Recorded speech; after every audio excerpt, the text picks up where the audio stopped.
Let me welcome you to today's webinar organized by NSED on the key resources for the teaching profession. We're going to have three excellent speakers today for you, and you can already see them. But before we do that, let me just briefly introduce the topic, where the importance of teachers is a well-known phenomenon, and of course the importance of investment into teachers is also a well-known phenomenon. But what we are more and more aware is that also the institutional factors, such as supportive school leadership, the availability of lifelong learning, and others, make a great deal of difference. So that is what we are going to be discussing today. But before we have this opportunity to present the new research and findings for you, I would like to hand over to Mr. Marco Montanari from the European Commission, who will be, who has the honor to open this webinar. And I think, having worked with him for many years, I think he's an excellent person in particular for this topic. So Marco, the floor is yours. Thank you very much, Miroslav. Good afternoon, and a warm welcome to all participants also from the European Commission. This is the sixth webinar of our REAC Research to Policy series on education that we organized together with INESET. We often say that teachers are the most important element of our education systems. But despite recognizing this critical role, we see that most European education systems are confronting persistent challenges. For instance, teacher shortages, uneven working conditions, difficulties in attracting and retaining talented professionals. Let's just think of teacher shortages. We know that they tend to be more severe in certain areas, such as STEM, foreign languages, special education needs, as well as in schools located in rural or remote areas, or those schools with a high concentration of disadvantaged learners. And if we look at educational levels, we know they tend to be more acute in early childhood education and care and vocational education and training. Teacher shortages can amplify learning deficits. Let's think of literacy in mathematics, for instance. And they also may limit education systems' capacity to provide quality, inclusive, and equitable education for all. They also place additional strain on the workforce and may be detrimental to the long-term sustainability of the teaching profession itself. We know from research that there is significant variation across countries in how teachers experience their profession, from their initial motivations in initial teacher education to their long-term career intentions.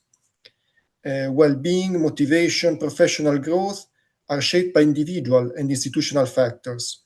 They include opportunities for continuing professional development, also the quality of school leadership, and all the findings we are going to discuss today will underscore the need for a nuanced, evidence-based understanding of what makes the teaching profession both effective and sustainable. And this is also why the teaching profession is now at the core of our activities in the European Commission. Particularly in the first presentation, you will hear about what we are doing in terms of evidence production, data monitoring, and policy initiatives. And before leaving the floor to our speakers, let me just wish all of you a relaxing holiday period, and we will see each other after the summer with a new series of webinars. Thank you very much. Thank you, Marco. And now on to the content of the webinar. So our first speaker is Dr. Letizia Gambi, who is affiliated with the Catholic University of Leuven, and especially with the Leuven Economics of Education Research Group, and also is an external expert for DG EAC. And she will be today presenting us results of the paper about the teaching profession in the EU, a comparative analysis building upon the TALIS 2024 results. So Letizia, the floor is yours, and we are looking forward to the data and interpretations you will present.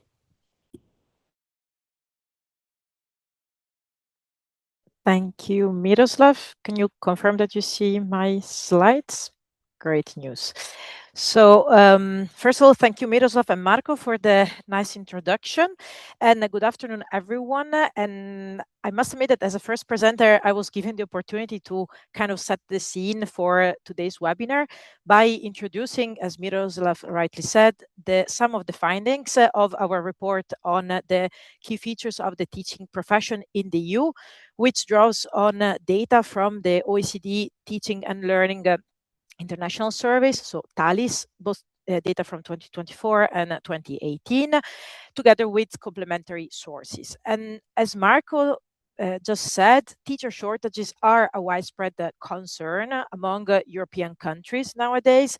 And these reports tries to answer a related overarching question, which is basically which are the features of the profession that are associated, because here we talk about association, with teachers' professional experiences, or as we sometimes call them, teachers' outcome. And these are job satisfaction, well-being, and career intentions. And in this way, the report aims to reflect basically on the factors, especially working conditions, that eventually matter for the attractiveness of the teaching profession, and thus could help tackling teacher shortages.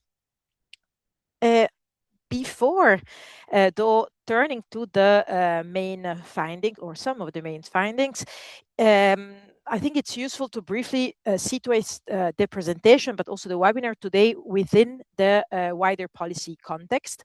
So the slide here, as you can see, highlights and lists some of the most recent EU policy initiatives that are related to the profession. And although they address different aspects, they are kind of all underpinned by one key message, which is the title of the slide, which is that teachers remain a priority on the European policy agenda, and supporting the teaching profession is essential. At the very bottom of the slide, you also see this reference to a European teachers and training agenda, which is a document that is at the moment being prepared here by colleagues at the DGEAC, and it is expected to include recommendations and suggestions on how to improve working conditions, expand training opportunities, and overall strengthen the career prospects of teachers, with, again, this overarching aim of reducing shortages and improving the attractiveness of the profession. And these initiatives and future ones are actually informed by EU level, but also national level evidence on teachers and their working conditions, as well on school leaders. And I invite you to explore not only the link to the report, if you're interested in getting to know all the findings, because today I will just really focus on a very few of them, but also to explore the Education and Training Monitor Teachers Dashboard, which is a dashboard that basically shows the key indicators of on the profession. On the other side, that I didn't mention on the report, what can be interesting depending on where you come from, like which member state, because the report also has at the very end a series of country reports with overview of national level indicators and policy actions for all 23 member states that are participating in TALIS 2024. There are also forthcoming reports and that focus specifically on school leaders, but also on investing in education, as well as Eurydice report on school leaders and teachers' career in Europe, which focus more on the regulatory framework at the national level. Without waiting too much to move into the details of the report, I can talk you through, first of all, the conceptual framework, because the report is actually structured around the so-called job demands and job resources model, which is a very common and widely used framework used in the education literature. And what it does in simple terms, the model distinguishes between what are the job resources of the profession, so those that support teachers' work, and those that are job demands. So all those aspects of teacher work that actually require sustained effort and can lead eventually to strain if they are, for example, too high or not adequately supported. Using this framework for us was very helpful because it actually allows to connect concrete aspects of school life, such as you see it in the list here. There is mentoring, there is autonomy on the job resources side, but for example, also the administrative workload on the job demand side, to connect them to broader teacher outcomes. Again, well-being, satisfaction, and career intentions. And I would say that this lens is especially important in current debates because teacher shortages are often discussed as a recruitment problem, but the model here actually remind us that retention is equally shaped by what teachers actually day-to-day experience of the works in their schools is. And you will see here several, in particular, job resources that are listed. Also, for example, trust and recognition in terms of employment, which means, for example, salary, but also like the contract that they have. But these are not specifically covered in this presentation because, as I said earlier, there was not so much time. So, but I still invite you to have a look at the full report if you want to know more about these aspects as well. Moving on to the main overall findings, I actually show here I would say the most important result that is that what we see is that supportive working conditions really do matter for teachers. So job resources are linked to higher job satisfaction and better well-being among teachers. And this includes, we see here, induction, mentoring, teacher agency, but also collaborative school environments and supportive school leadership. On the other hand, job demands, especially we find in the Intalis data, stress related to classroom discipline, but also student behavior or administrative workload are actually more, those teachers these are actually associated with lower job satisfaction, poorer well-being, and higher intention, stronger intention to leave the profession. And this basically means that when, for example, teachers feel supported in their school by school leaders, or for example, they work in more collaborative school environments, then they are more likely to have, for example, positive experience in their profession. In the presentation, I will mostly focus on, again, as I said, job resources, and we will actually move now to one of the questions that we try to ask in a more descriptive way, which is, where do the profession job resources stand across the EU? If we look at school environment, what we see is a first encouraging finding. That is that school environment, it's becoming more collaborative across the EU, both at the EU level, so average level, and in most EU countries. However, this collaboration is still shaped by, let's say, more informal type of exchanges. For example, we can think of sharing teaching materials among teachers, and much less by more, I would say, practice-focused forms of professional collaboration, such that we can think of team teaching or classroom observation. Teachers also report very positive views of their school leaders, as, for example, above 85% of them actually report having a good professional relationship with their school leaders. And these, if we think of it, they're actually positive signs suggesting that many schools across Europe already have relatively strong relational foundations. If we look inside, so moving on to early career support, especially induction and mentoring, we find that also these types of support for early career teaching has been strengthened since 2018, not only on average in the EU, but also in all member states.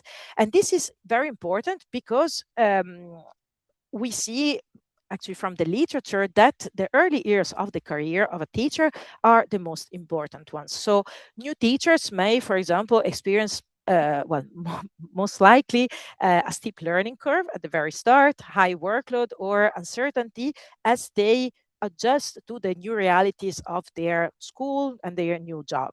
So effective induction and mentoring can actually make this transition smoother and increase the likelihood that novice teacher will want to remain in the profession. Sorry, there you go. We actually move on to one of the last main finding for today, which is the aspect of professional growth of teacher preparation. So we see the key message is that teachers tend to feel prepared by their initial teacher education, although this is mostly true for traditional subject content rather than for more contemporary challenges. And this specific finding actually points to an important gap, because teaching today requires, we know actually again from some of the indicators that we cover in the report, teaching today requires much more than subject knowledge alone, as teachers increasingly need to respond to increasingly diverse classrooms, for example, changing student needs, and overall societal changes. So if initial teacher education does not fully prepare teachers for these realities, then teachers may actually enter the profession feeling less confident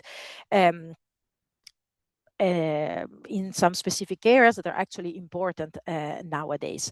And this also explains why continuing professional development remains so important. And now it will be my next, almost last slide, because initial teacher education cannot do everything, especially when expectations of teacher actually continue to change across their career.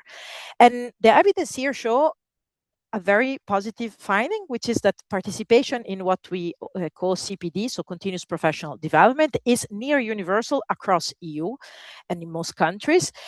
However, the chart also shows that CPD mainly focuses again on what we call traditional topics, and needs still persist in specific areas that are more contemporaneous, as we call them, like teaching students with special education needs, or supporting social and emotional learning, or using AI.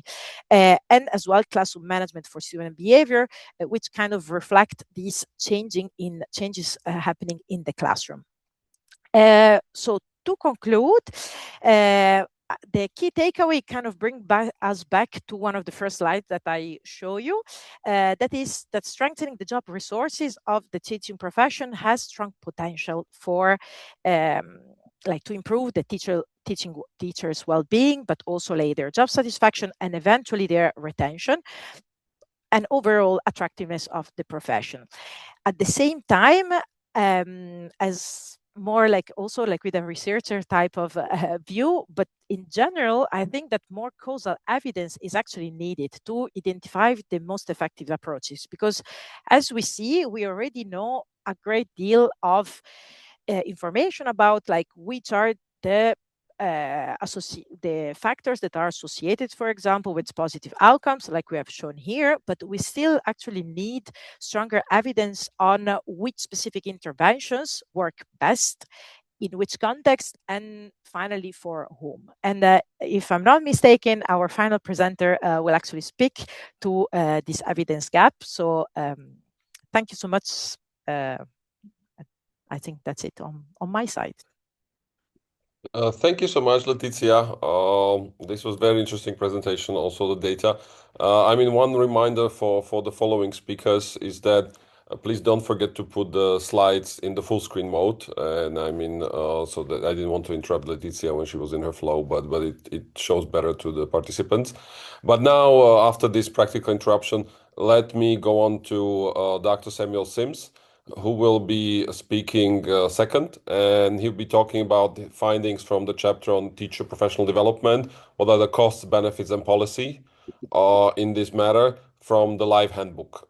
So Dr. Sims is associate professor at UCL in the UK, Institute of Education, and also leads the research team at Ambition Institute. He is, unsurprisingly, focusing his research on teachers teaching and their professional development, and I'm really looking forward to these academically based but very practical findings.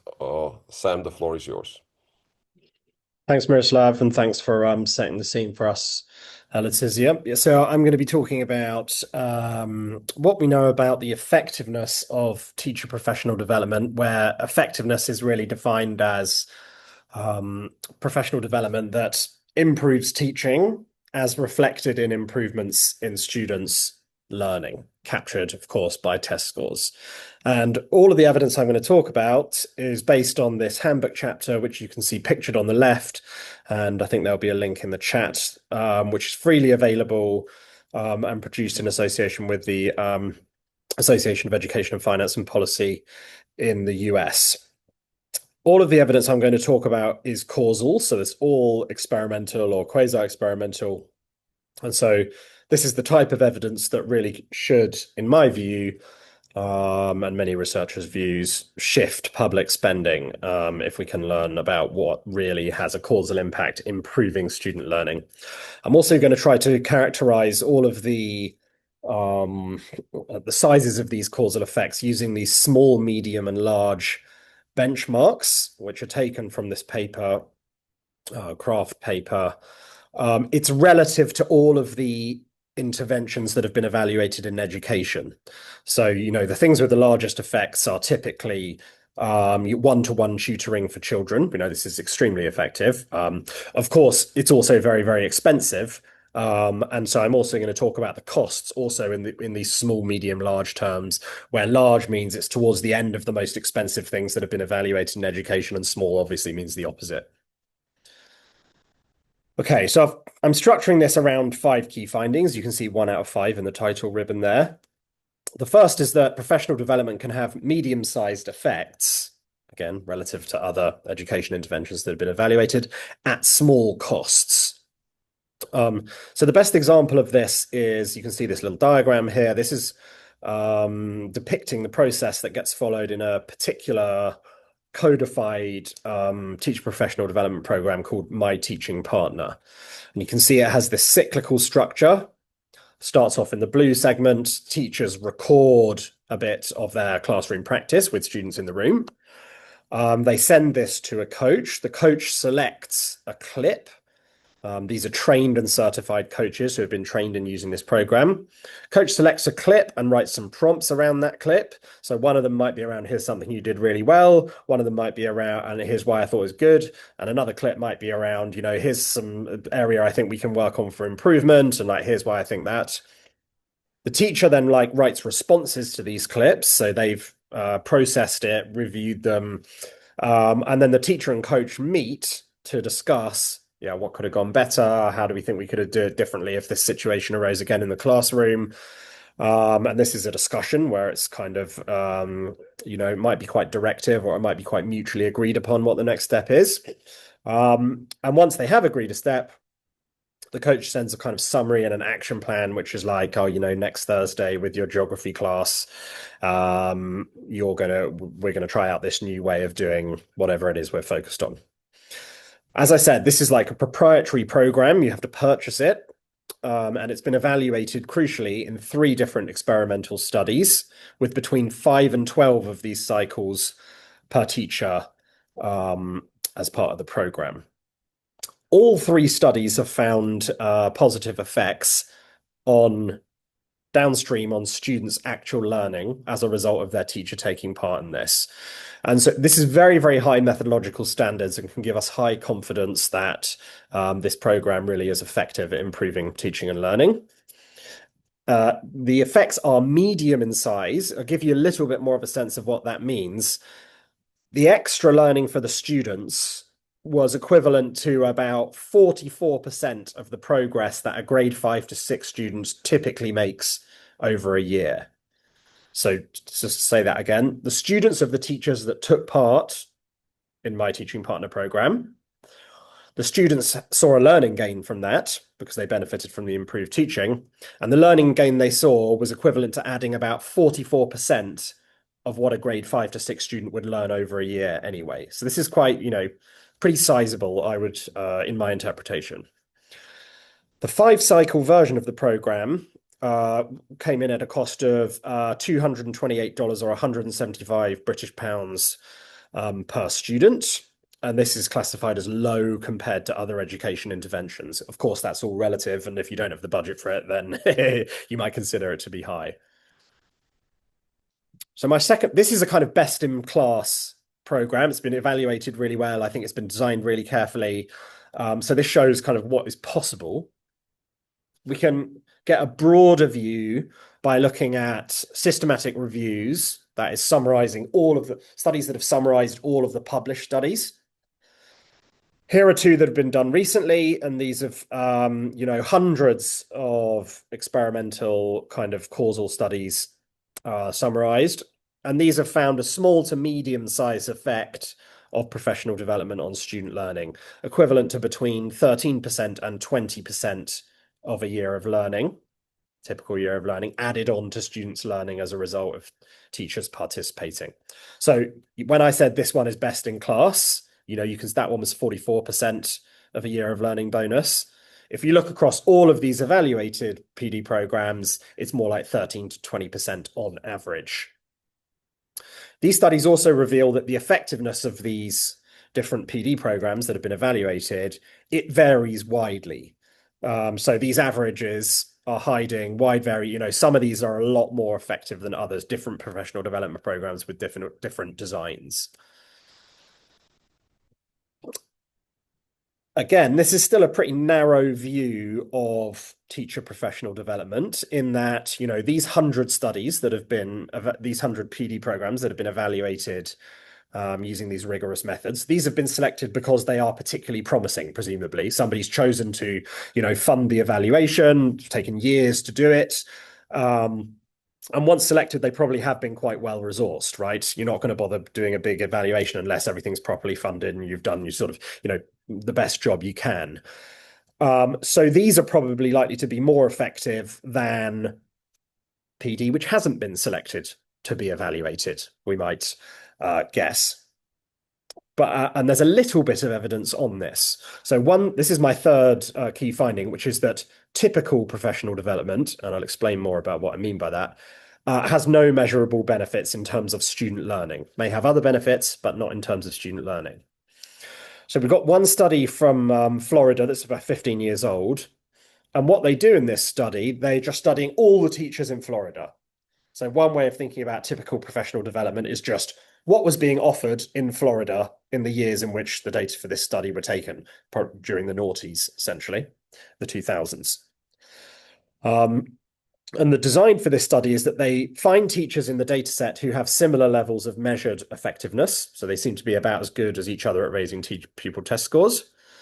And they can see in the data how many hours of professional development did those teachers participate in over the subsequent year. This is recorded for all the teachers in Florida. And they find that teachers who take part in more professional development, their student test scores don't improve more than teachers who take part in less professional development, for these sort of matched pairs, if you like, of teachers who started at the same level of effectiveness. Another way to think about the benefits of typical professional development, and this is a bit more European focused, is the TIMS study, which I'm sure many of you are familiar with, Trends in International Mathematics and Science Study. And Kirsten and colleagues look at data on 30,000 teachers across 66 countries.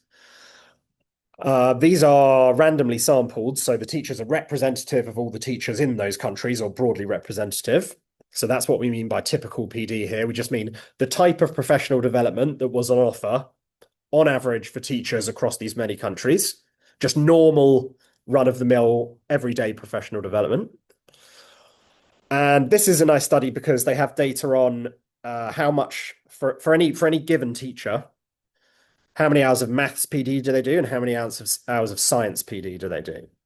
It's the same teacher, and they compare, do those teachers' students' maths test scores increase more than their science test scores if the teacher does more maths PD than science PD, or vice versa. And again, they find absolutely no effect of this on student test scores.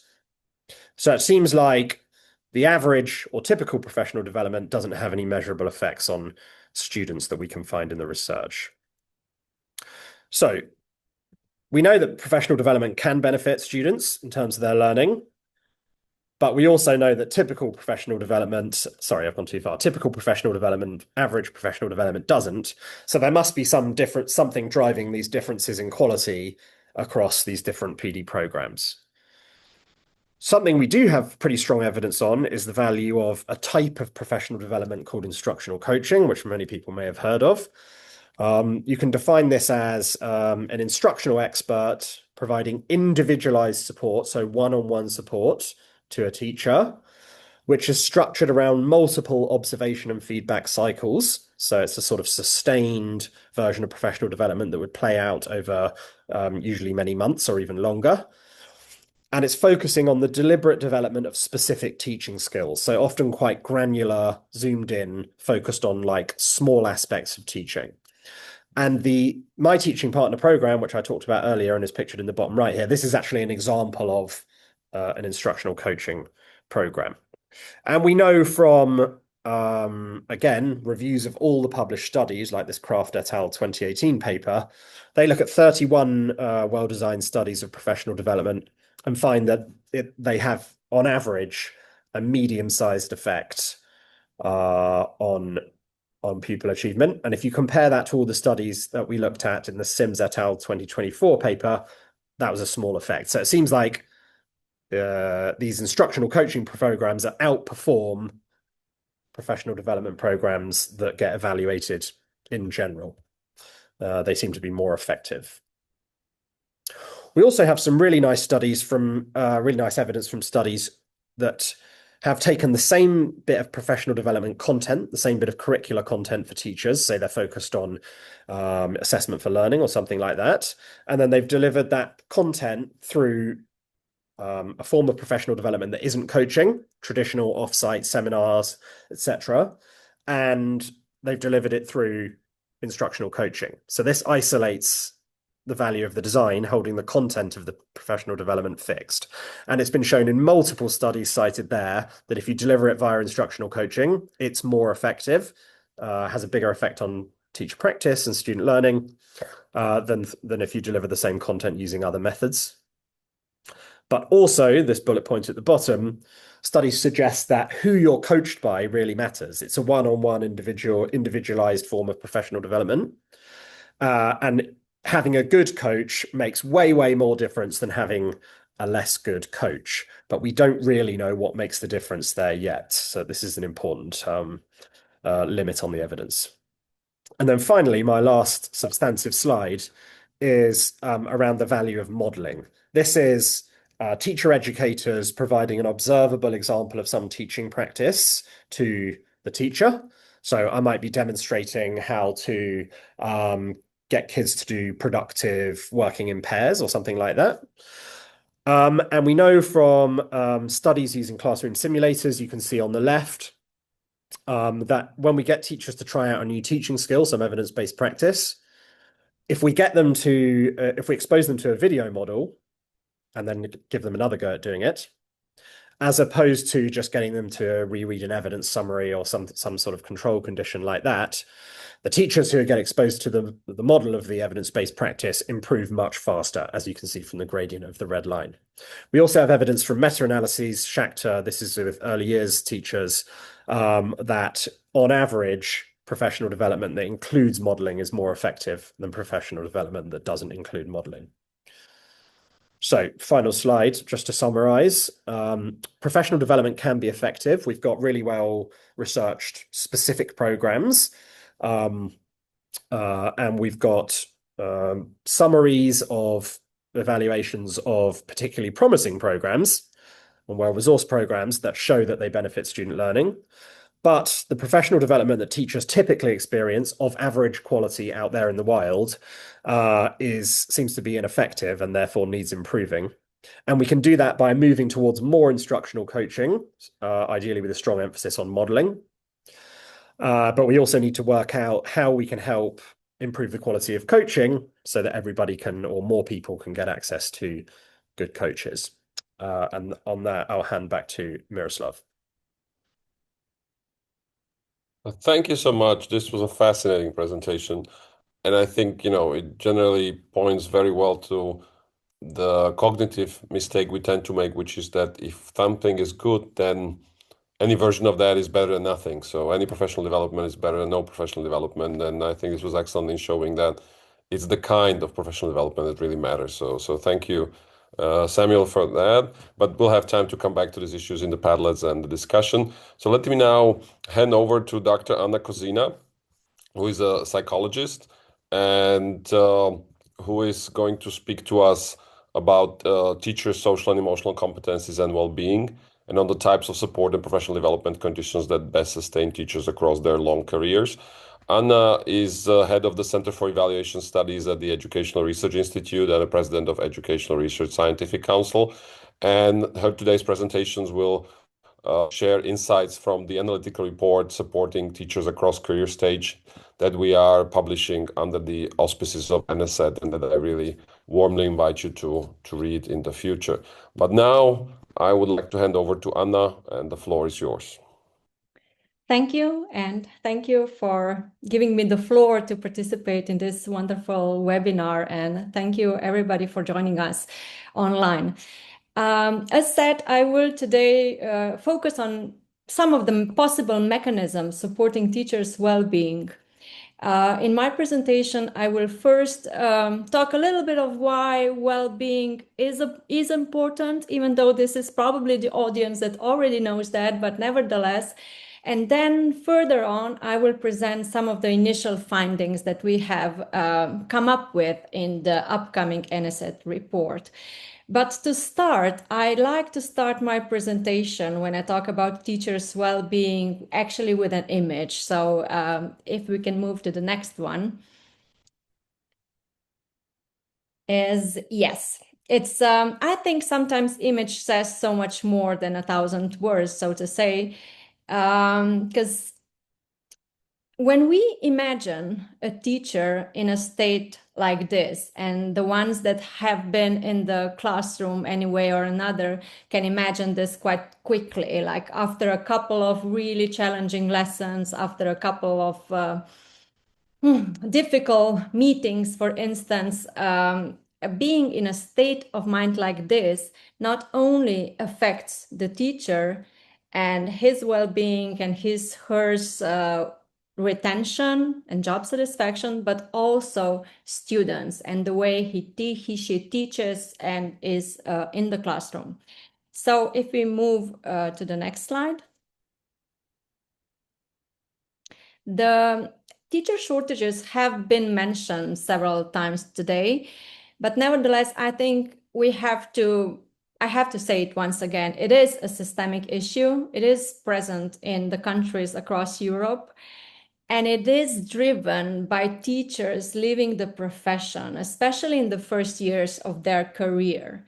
And if we add to that really increasing numbers of stress and burnout levels in this profession, that we can recognize that it is challenging, we can come to the conclusions that at this point, across countries, teachers are simply not well.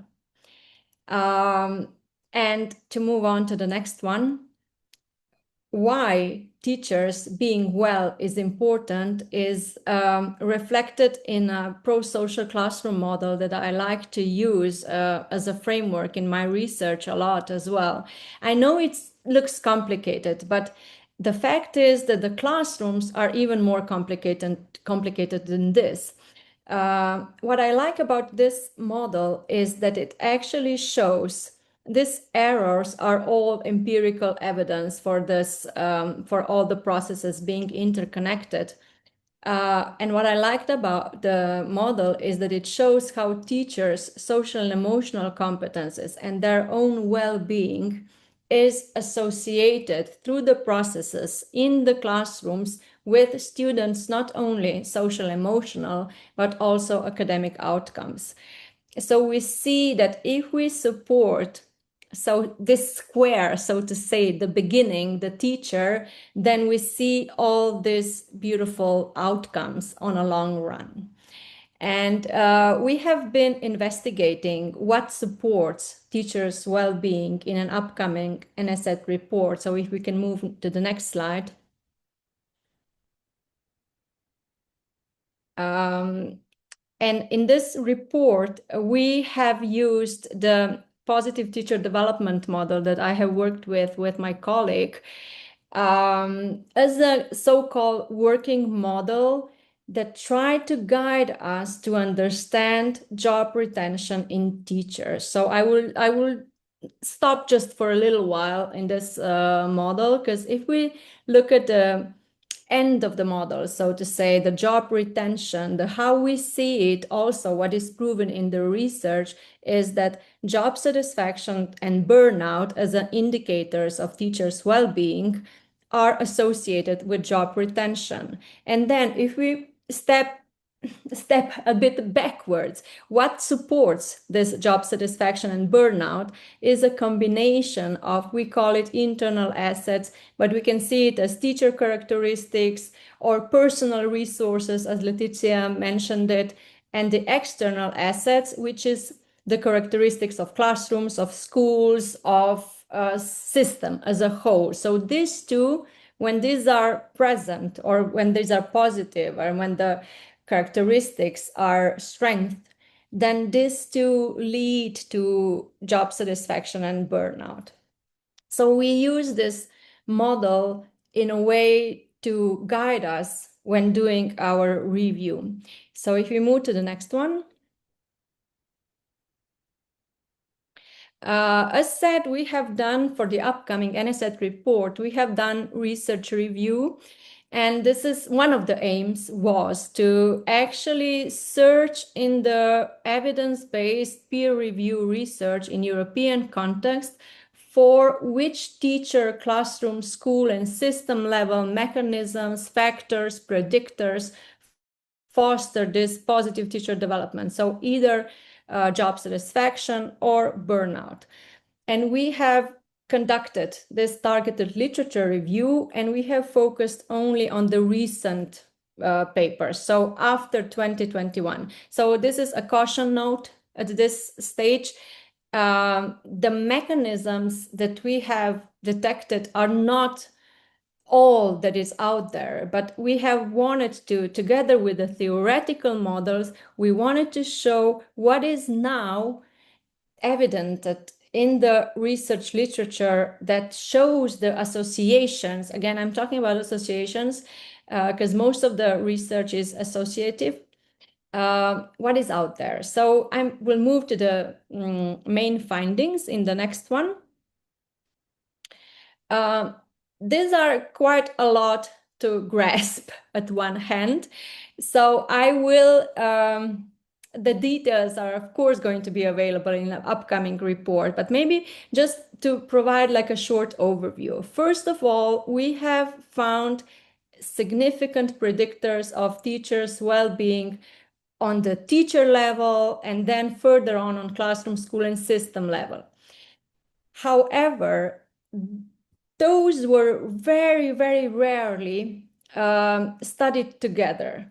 What does that mean? That means that we have evidence for these predictors to be predictive of teachers' well-being, but we do not know how they interact among each other. So this is kind of a research way to go for us in the future. But maybe to stress some of these findings, on the teacher level, we found in the research review characteristics links to personality, to motivation, to cognition, to emotion. Emotional regulation was especially stressed as one of the predictors that was associated in many research with teachers' well-being. Then on a classroom level, a lot was mentioning the classroom management, the whole package of relationships, also on a school level. So collaborative teaching that was mentioned already today, this commitment to school and shared values and the leadership that needs to be collaborative if to be supporting the teachers. And on the system level, we have also detected some of the structural characteristics, a lot on professional development that we have heard just now, tailored programs, for instance, not one fits all kind of system, and then support for induction, mentoring, and coaching programs. So based on this kind of findings, we have tried to provide policy recommendations. So what we need to, or what research says that it's sensible for us to move to. So in the next slide, I'm presenting some of the key policy recommendation. We have structured it to classroom and school level policies and to system level policies. But just to be sure that whenever we do changes on these levels, of course, we are primarily targeting internal assets, the teachers' characteristics. We are assuming that these are going to change as well. So in this level, we see a lot of autonomy support, then huge support for intervention and supervision and mentoring, induction and coaching programs, social and emotional learning intervention, and then on a system level policies, maybe more tailored professional development, career entry models, downsizing classrooms, and permanent contract. These were the ones that was showing from our research review. That doesn't mean that there are not others out there worth mentioning, but just what came out of our research review. As the way I see it coming from these findings and also from my other research, our way forward is, if we move to the next slide, is social emotional learning interventions. Why? In the sense these target teacher characteristics, the one that I have mentioned in mechanism, and they also target a lot of classroom management and this relational support of teaching and learning, especially when they are conducted as a whole school approach. What does that mean? That means that not only teachers, but also students and especially also school leaders are involved in the programs or interventions, and of course with systemic support. So I will conclude with a thank you and a link to some of our efforts that we have been doing with experimenting and trying to put it into the policy level with interventions targeting social, emotional, and diversity awareness for teachers. So for the ones who are more curious, enjoy the reading, and thank you for your attention. Thank you, Anna, for your very interesting presentation. And now we're moving into the second, or I should say last part of our webinar, which is discussion. As in all other NSED webinars, we structure discussions into two parts. In the first, we have all our three experts discuss two predetermined topics and questions. However, it's not just between them. You also have a chance to contribute to these issues via the Padlet mechanism. So we will put into a link to the Padlets into the chat. And while the topic as a whole is outlined there, your personal questions, comments, or experiences are very important because we can see them and they will inform our discussion. So that is why it makes sense even in this stage for you to be actively participating. And after we discuss both Padlets, which should take about 15 to 20 minutes, we will still have the last 10 minutes to discuss any questions and comments you might also pose yourself. So please stay with us for those as well. But now let me open the Padlet discussion. And let me start with the first Padlet, which is what kinds of leadership best support teacher well-being and professional growth, and how can policy encourage them? So please feel free to comment, and in between I would ask our presenters to comment on that. Either we can go in the ordering that we had the presentations, or if any one of you wants to speak first, Samuel, Letizia, Anna, I'm also happy to give you the floor. So I'm looking at you. No one's fighting before the floor, so let's just go in the usual order. And yeah, Letizia, you're the first. Sure.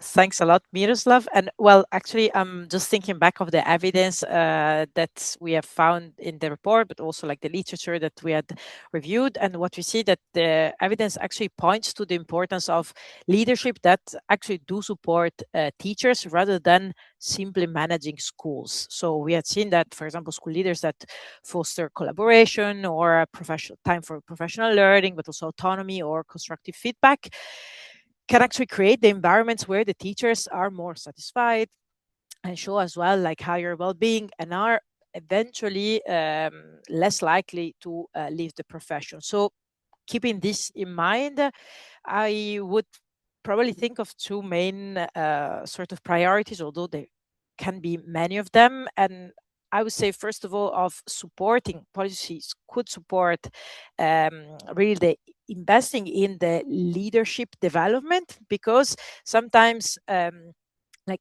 we don't think about it too much, but leadership also needs to prepare themselves to being able to cultivate this supportive school climate and know how to best like structure the collaboration in the school. And I have kind of some, let's say, insider like information, let's say, from evidence that we have from the other report that we are working on the school leadership, also based on Thales data. And there we see that in the EU, like on average, but also in most countries, like the school leaders usually actually still have as let's say preparation to the profession, the most common it's still teacher education, while they actually follow much less like leader specific preparation. So in this sense, like investing in leadership development kind of really, I think, has could have an important role. And second of all, I would say reducing the necessary administrative burdens that both leaders and teachers often have to face, because we have seen that administrative stress from the administrative workload actually is negatively related with teacher outcomes, but similarly school leaders. So I would say that these are the main two policies priority that could help in encourage leadership. Thank you so much. So, Sam, what does your experiment, like quasi-experimental evidence, say about this? Yeah. I'm not sure I have any experimental evidence on this, but in a previous analysis of Thales 2018 data, we showed that teachers' work-related stress was most strongly related to this is in the English context, the number of hours they spent marking books. Most teachers find this to be a completely miserable activity. And the evidence that written marking in books improves students' learning is very weak. So it seems to be like a high cost, low benefit activity. And in England recently, there's been like quite a broad-based movement away from written marking of books. Teachers still read the books, but they more often give whole class feedback, picking up on themes, common mistakes, or common areas for improvement. And this is probably better for students, but I don't think we can make strong evidence-based claims about that, and definitely preferable for teachers. Thank you. And Anna? I think we have a lot of agreement also with the comments from participants. Thank you for all the comments. Also from the research that I have reviewed, it's straightforward, giving autonomy, not being controlling in this sense. So we kind of know what kind of leaders are supporting teachers in what kind of leadership is needing, like this collaborative type. But how do we actually move to that direction? And I think Letizia mentioned one of the really important thing is to also provide support for school leaders. Sometimes as the same thing that we do with teachers, where we just assumed that their social and emotional and relational competence is just there. Also for the leaders, we only assume that it's there. So I would say this kind of support for school leaders is also needed. And in a way, how to do that, maybe to just kind of provide structural time to do that, not to just add on in addition, but to find like a ways, one that Samuel had suggested, not to see where the bureaucratic burden can be lowered to introduce more collaboration and more relational support, I think. So yeah, that's my opinion. Thank you. Thank you very much. And before we move on to the second question, I would also like to briefly reflect on the comments we had from participants. And I mean, each of them is of course individual, but I think there is a strand there which also some of the speakers mentioned, which is that the best schools work as a community and work as a community based on trust and high expectations and high performance. And I think that is truly a challenge both at the systems level and the school level is if you just have freedom without high expectations and without a strong community, you just get non-performance. But if you have freedom and collegiality and trust combined with high expectation and true community and good management, then you get the best of all worlds. But of course, that is the magic that is very difficult to create in reality. But of course, many schools and systems achieve that. But in the interest of time, let me switch to question number 2, if I may. And that is, how can the education system meet the growing demands of teachers while still protecting time for professional development and collaboration? Basically, what the question is saying is that we feel both, as all the speakers mentioned, on the administrative side, but also in terms of the teaching load and all the activities teachers are expected to do, there is a growing demand on their time. But everyone understands if the teachers don't have the time to invest in themselves, that of course the performance will suffer. So how do we balance that? How did the education system balance that? Just for the fun of it, I would now switch the ordering and start with Sam to surprise him a little bit. So Sam, what do you think about this? Well, to some extent, I think it depends what these demands are. I think some of them should simply be resisted, and we just shouldn't, pile more and more responsibilities onto schools, because the things that probably get not done in order to deal with the new demands are the sort of long-term focused, improvement-oriented, professional development type activities. Because it's much more easier to not do that for a week than it is to, not do planning or, teaching lessons or marking, all of which seems to be kind of, core and obligatory. I think like there are some beautiful schools in England that have just really simplified the process of schooling, exactly to free up time for professional development. And I suppose one way of actually getting this done and resisting it is that, as I hope to show in like the presentation that I gave, the evidence base for the benefits of good professional development is very strong, whereas 100 other things that schools get asked to do and teachers get asked to do, the evidence base for them is not. And so like the evidence is actually on our side in terms of like doing sensible prioritization of teachers' time. Thank you very much. And now maybe Anna, so that we conclude with Letizia.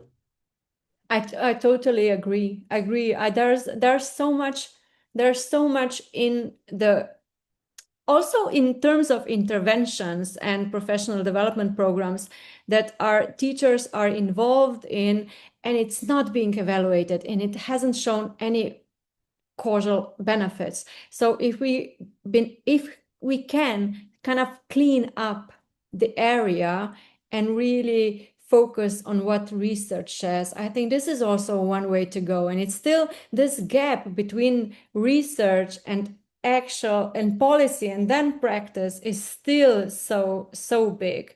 And maybe just I would also like to add maybe one point regarding teacher shortages.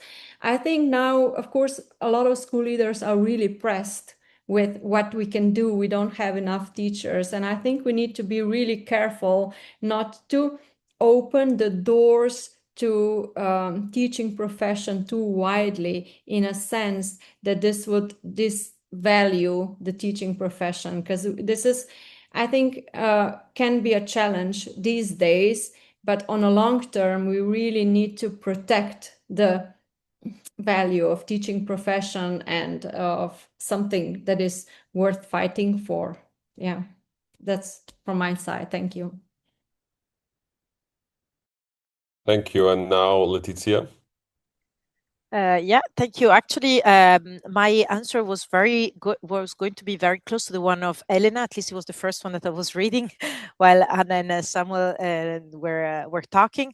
So my first thought was, well, actually, education system need to treat professional development and collaboration as not as really an additional task, but as a core component of teacher works, meaning of their teaching time. And this requires, like also Samuel said at the beginning, like try to reduce whatever it's can be considered as unnecessary administrative burdens.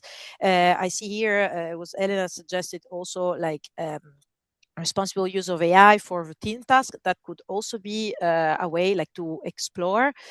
And on the other side, also like really trying to protect the time that the teacher can give to learning and collaboration, and at the same time supporting the school leaders to basically create the conditions where the teacher can learn from each other and dedicate their time to learning. So thank you very much.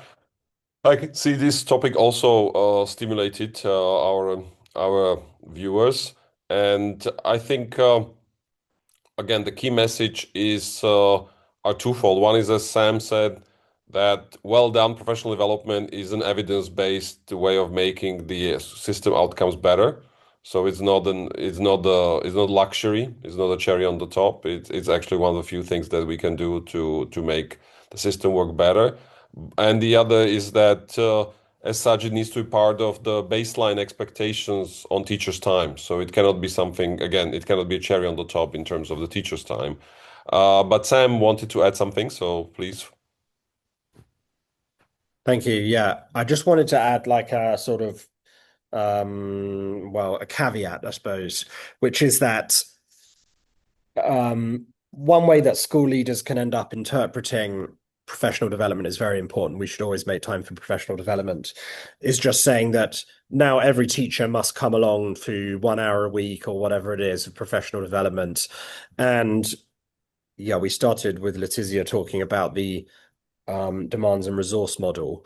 One of the important parts of that model, which is perfectly consistent with the way that Letizia presented it, is that a given thing that's happening in a school, for example, whether or not it's a resource or a demand, is in the eye of the beholder. So if the teacher feels that that professional development is not relevant to them, it's not addressing a need for professional development they have, it's pitched at the wrong level, it's far too advanced or far too basic, then this hour of professional development that seems to be a top priority and everyone says you must come along to becomes not a resource, but just a demand, another hour of thing that teachers have to get through. And so this is why the quality angle is so important, and probably one of the reasons that instructional coaching is so valuable, because it's individualized. And so it would be weird if it wasn't appropriate for the teacher taking part, right? Why wouldn't it be? Whereas if you've got 10, 20, 30 teachers in a big room, this is much harder to pull off. No, I agree. And I think it goes along with the evidence you present in your presentation, which is that it's not setting aside the time, it's not basically putting the inputs in, like, well, you should do 1 hour of this or 2 hours of that. It's the quality that matters. And you can have anything from 0 to highly positive interventions with the same time. And actually, as you sort of hinted, even a negative, because if it takes away time from something that the teacher could otherwise be doing that would be productive, it can even be counterproductive. So while protecting this time and this ability of teachers to develop themselves, it's important how that happens, and it's even more important than the time itself. And I fully underline and subscribe to that. Okay, we still have about 9 minutes before we have to conclude. So let me now switch to a more traditional Q&A format. So if anyone has from the audience any questions, please write them in the chat. And of course, I'll read them aloud and make sure that the speakers who can see them, but that they know which ones we are picking. So now's the time for you. While you're thinking and maybe writing your questions, let me also check with Marco whether he has any comments on the discussions we just had. Thank you, Miroslav. No, I mean, I just want to stress again the idea that really it's the quality of what is offered to teacher that makes a difference in a positive or negative sense. And I think this is really one of the most important messages that research has consistently given us over the past few years. And it's sometimes it's difficult to translate into concrete, sometimes concrete actions. So this is why also I think it's very useful to have concrete examples of programs that have been properly evaluated, like Sam gave us a very good example. I think this is really the way we have to follow to connect research findings and policy messages. Thank you very much. Hannah has made an interesting comment where she, sort of riffed off of something Panagiotis mentioned, the Padlet, which is to bring non-formal education resources into schools to meet the growing demands on teachers. Maybe a question for our panelists. What do you think about that idea? What do you think about how to do that effectively in a quality way? Do you have any comments or experiences?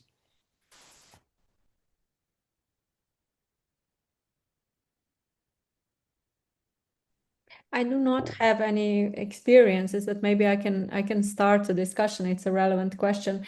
If I understand the question right, it would be to give teachers some kind of assistance that would maybe help in a more administrative way. So that could be a way to go, I think. But unfortunately, I don't have any experiences.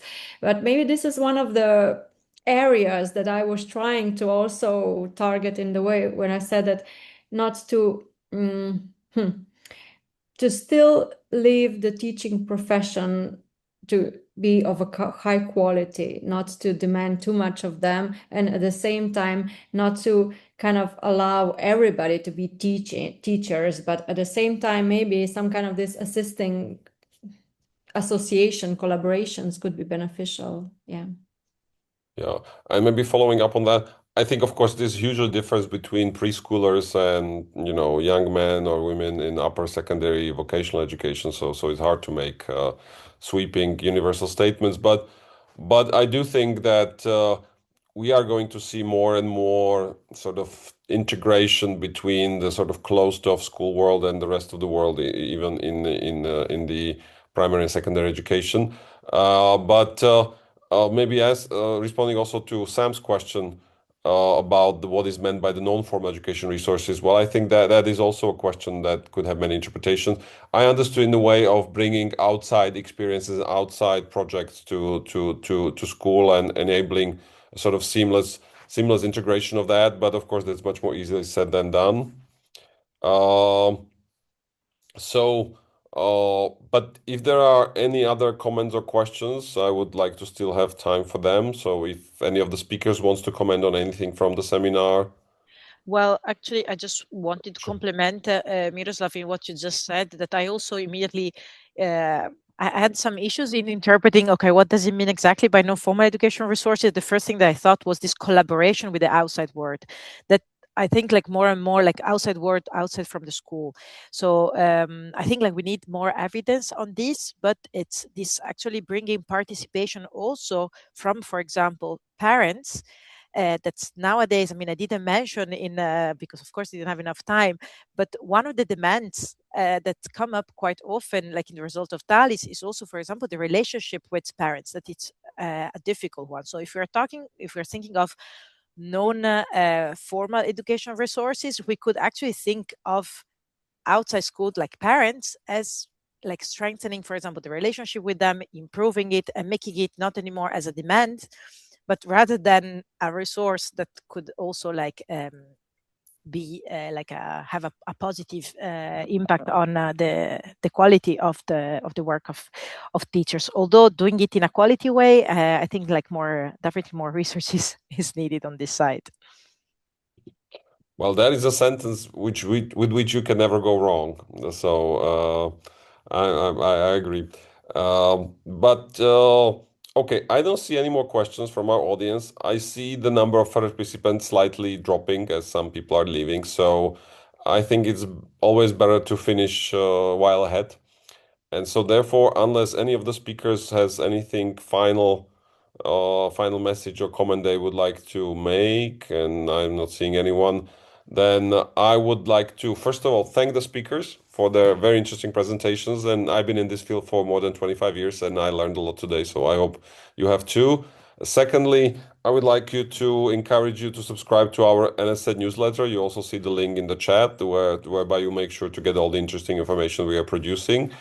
I would like to thank Marco for being here with us on behalf of the Commission, and I would like to thank the team of PPMI Brenda and Neringa, who made this webinar possible through their organizational skills. And that is the last word from me as your moderator, and I look forward to seeing you at our next webinar. All the best.